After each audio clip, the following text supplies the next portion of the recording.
Welcome to the JCIH podcast, Health and Communication Distilled, a podcast of the Journal of Communication in Healthcare, Strategies, Media, and Engagement in Global Health.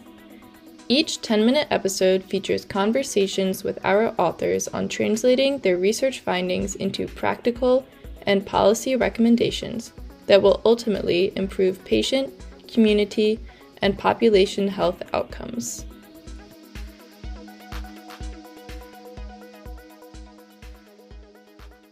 Welcome to a new episode of the JCIH podcast, Health and Communication Distilled, a podcast series from the Journal of Communication in Healthcare, Strategy, Media, and Engagement in Global Health. My name is Sheyla Finkelstein, and I am the current Communication Technology and Social Media intern for spring and summer 2023. Today we have with us Dr. Zhou.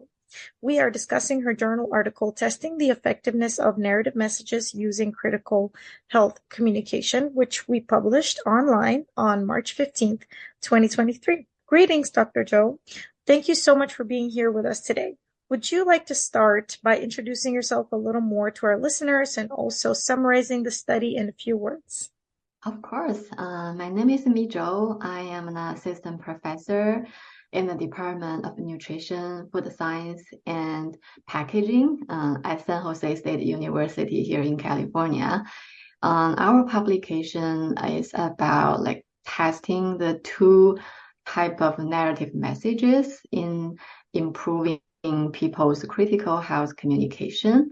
The two messages including a video and a comic book that we made based on the video. So we made it 100%, hopefully equivalent with the video to test the different, the effectiveness of the two messages. All right, very cool. Thank you so much, Dr. Zhou. So my first question for you is, what motivated you to do this study? That is a good question. Yeah, so this study actually I was conducting this study with my postdoc advisor while I was a postdoc in the Department of Public Health at UC Merced. So we were motivated by, the storytelling is kind of have the empowerment function, right? So we were born as a storyteller. Definitely the storytelling can change the status quo. So we want incorporating this powerful way into our communication strategy. And also the narrative messages, especially the comic book, is quite popular among the Latino population, as well as relatively lower health literacy population, like the children and immigrants, right, including our target population of the study. And this is one reason. And the other reason is actually our study is part of a larger study where we want to focus on using different type of health communication message to reduce the sugar beverage consumption among Latino population, which we consider as a primary way to prevent the breast cancer, because the sugar beverage drink is kind of associated with a lot of health issues, right? So our research started testing different videos. We have different type of videos. We have the values-based video. We have the fear-based videos, right? The first steps, we were testing different videos. But one of our collaborator, and he's also included in the co-author team, he mentioned that because he's a clinical practitioner, he mentioned that sometimes in a clinical setting, the video may not always be available, right? And if you're sitting in the waiting room for health check or any type of the treatment, you may want to just grab something by your hand, which is easier to read, no matter which is your literacy level.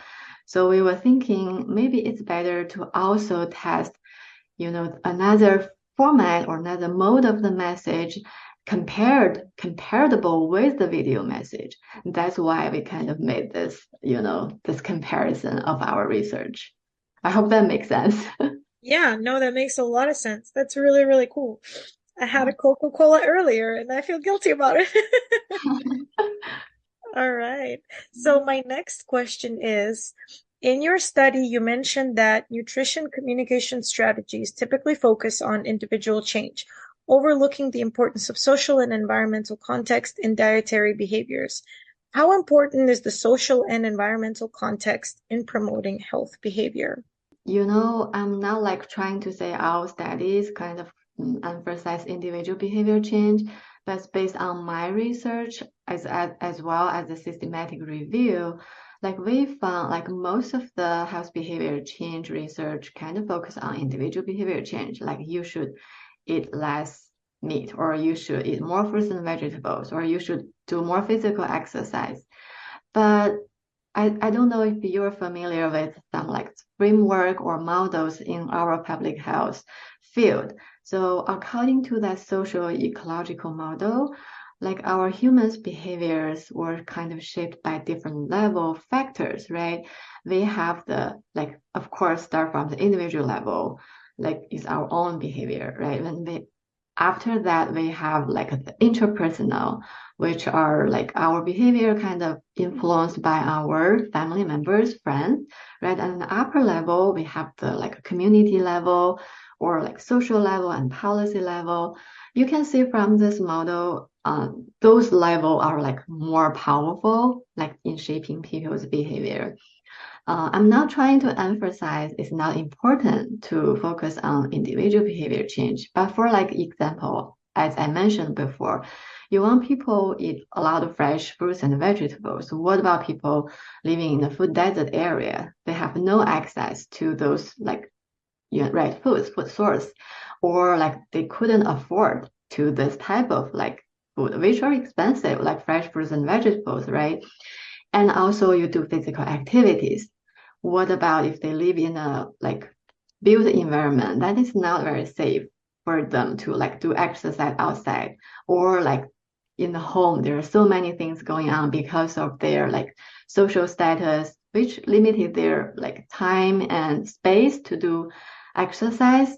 Those type of things are shaped by social and environmental factors. That's why we think it's quite important to find like the fundamental causes of a lot of health issues and to address it in an appropriate way. Very interesting. That makes a lot of sense. I appreciate you addressing that. So the third question is, what do you suggest to policymakers and health communicators to integrate the social and environmental context in nutrition, communication, interventions, and policies based on the findings of your study? Of course. So probably I would address like separately for health communicators and policymakers. I believe for health communicators, because we definitely found like some effectiveness in promoting people's. Also, I want to emphasize what is critical health communication. So the critical health communication, we believe is to improve people's critical health literacy. So actually there is not a uniform measurement or instrument or questionnaire to test this type of literacy. That's why we proposed like using media literacy, like how people are understanding they were targeted by the like targeted marketing strategies, and their public health literacy are their understanding about how the social, environmental kind of decide their health problem or health issues. And also the psychologically empowerment, like how they psychologically empower to engage in certain type of behavior or activities to improve the social changes, right? So this is our proposed measurement for this critical health literacy. And I hope the future researchers can incorporate our suggestions, like the instrument tool, incorporate into their research to at least measure certain like this literacy to some extent. I also suggest that like the journals can be like open some special issues, like encourage researchers to submit the work that incorporating social determinants of health, right? So because that type of advertisement of the journal can definitely promote, like activate researchers to submit that type of research. Yeah, so this is for the health communicators level.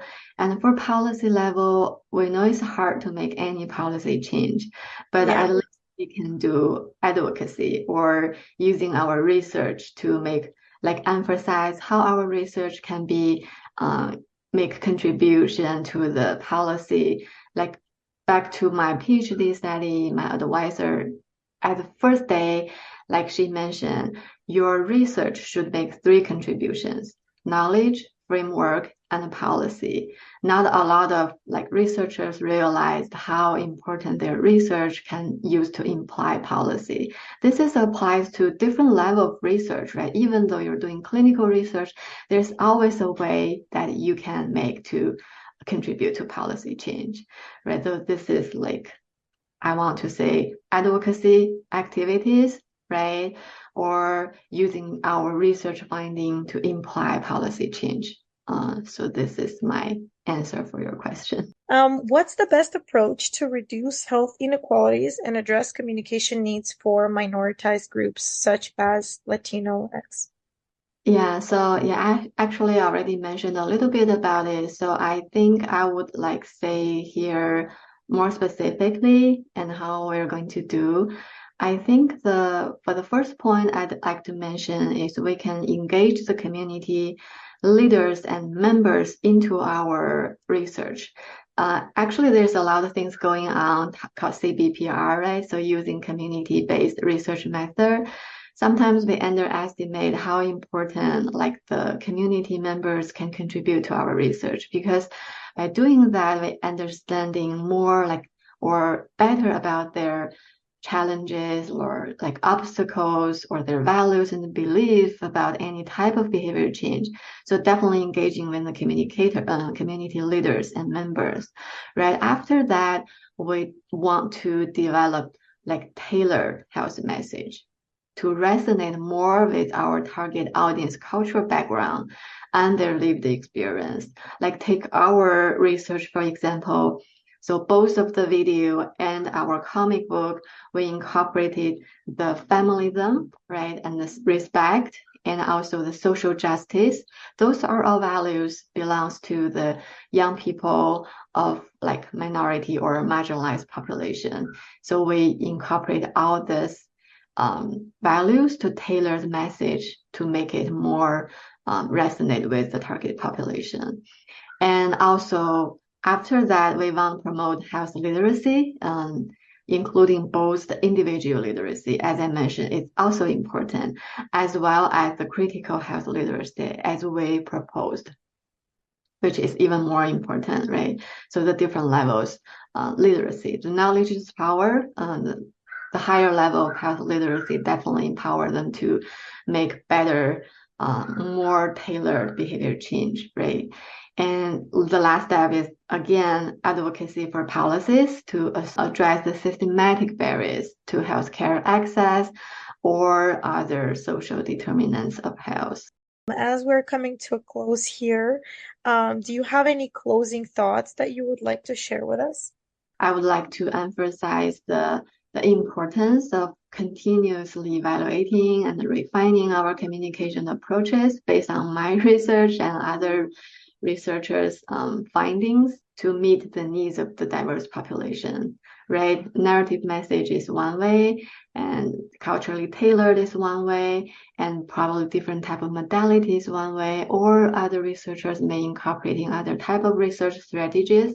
I hope by embracing all of the strategies and also considering the social and environmental determinants of health instead of just focusing on individual behavior change, we can definitely work towards, maybe it's not there yet, but we can work towards creating a more equitable and effective health promotion intervention that can ultimately improve public health outcomes and addressing the fundamental issues of the health disparities. That's great. Thank you so much for doing such important work. It was really great to hear from you. Yeah, thank you. Thank you again for publishing our research.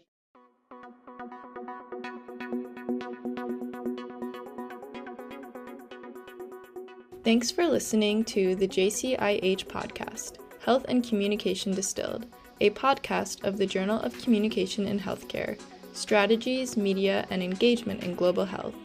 Follow the journal on Twitter at JCIH Online for news about the articles we publish and other resources. That's JCIH Online on Twitter.